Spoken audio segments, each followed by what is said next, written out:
Right ఇక details వెళ్తే కాంగ్రెస్ ప్రభుత్వంలో ప్రజలే రాజులు వారికి మేం జవాబుదారీగా ఉంటామని ముఖ్యమంత్రి రేవంత్ రెడ్డి అన్నారు. గత పాలకుల్లా పాలన చేద్దామంటే కుదరదని ప్రజల వద్దకే వెళ్లాలని అధికారులు ప్రజాప్రతినిధులు ఆలోచించేలా మార్పు తీసుకొచ్చామన్నారు. అధికారులు ఎమ్మెల్యేలు మంత్రులు ముఖ్యమంత్రి కూడా ప్రజల వద్దకే వస్తున్నారని చెప్పారు. నారాయణపేట జిల్లా కొడంగల్ నియోజకవర్గం చంద్రవంచ గ్రామంలో కొత్త రేషన్ కార్డుల జారీ, రైతు భరోసా, ఇందిరమ్మ ఆత్మీయ భరోసా, ఇందిరమ్మ ఇళ్ల పథకాలను లాంఛనంగా ప్రారంభించారు. ఒక్కో పథకానికి 5గురు చొప్పున ఎంపిక చేయగా వారికి సీఎం మంజూరు ఉత్తర్వులు అందించారు. 76వ గణతంత్ర దినోత్సవ శుభాకాంక్షలు. డాక్టర్ బాబాసాహెబ్ అంబేద్కర్ గారు ఈ దేశ ప్రజలకు అందించిన రాజ్యాంగం 75 వసంతాలు పూర్తి చేసుకొని 76వ వసంతంలో అడుగుపెడుతున్న సందర్భంగా 4 కోట్ల తెలంగాణ ప్రజల ఆశీర్వాదంతో ఏర్పడ్డ ప్రజాపాలన ఇందిరమ్మ రాజ్యం ఈరోజు 4 నూతన సంక్షేమ పథకాలను ప్రవేశపెడుతుందని మీ అందరికీ తెలియజేయడానికి సంతోషపడుతున్నాను. మీ రేవంత్ అన్నగా మీ ఆశీర్వాదం తీసుకొని తెలంగాణ రాష్ట్ర ముఖ్యమంత్రిగా 13 నెలలు పూర్తి చేసుకున్న సందర్భంలో ప్రజలకిచ్చిన గ్యారెంటీలను ఒకటొకటిగా అమలు చేస్తూ ఈనాడు ఈ గణతంత్ర దినోత్సవ సందర్భంగా రైతు భరోసా, ఇందిరమ్మ ఆత్మీయ భరోసా, ఇందిరమ్మ ఇండ్లు, నూతన రేషన్ కార్డుల పంపిణీ కార్యక్రమాలను ఈరోజు ప్రారంభించుకోవడం నాకెంతో సంతోషంగా ఉంది.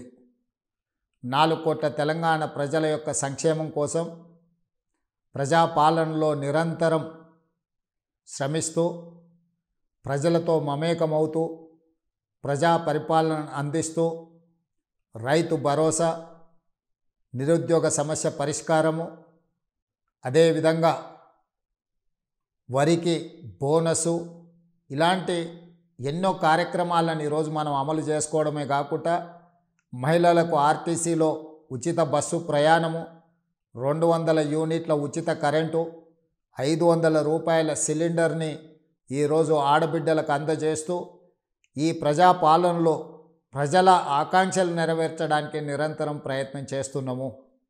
ఈరోజు రాష్ట్రాన్ని చుట్టుముట్టిన సమస్యలను ఒకటొకటిగా పరిష్కరిస్తూ ఇచ్చిన గ్యారెంటీలను అమలు చేస్తూ ముందుకు వెళ్తున్నాము. ఈరోజు దళితులు, గిరిజనులు, ఆదివాసీలు, అదేవిధంగా బలహీన వర్గాలు, మైనారిటీలు, మహిళలు, నిరుపేదలందరినీ కూడా ఆదుకోవాలన్న లక్ష్యంతో ఈరోజు ప్రభుత్వం ముందుకు వెళుతుంది.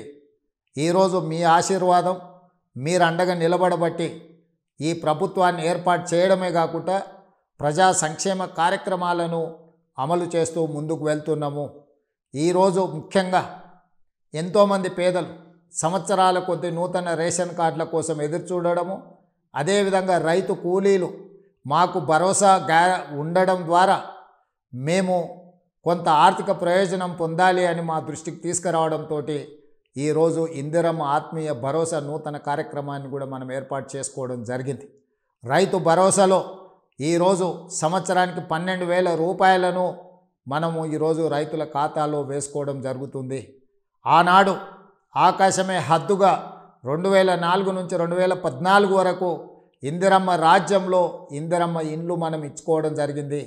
మళ్ళీ 10 సంవత్సరాల తర్వాత ఈరోజు పేదల కళ్ళల్లో వెలుగు చూడడానికి, పేదలను ఒక ఇంటి వాళ్ళను చేయడానికి ఇందిరమ్మ ఇండ్ల కార్యక్రమాలను కూడా ఈరోజు మనం తీసుకోవడం జరిగింది.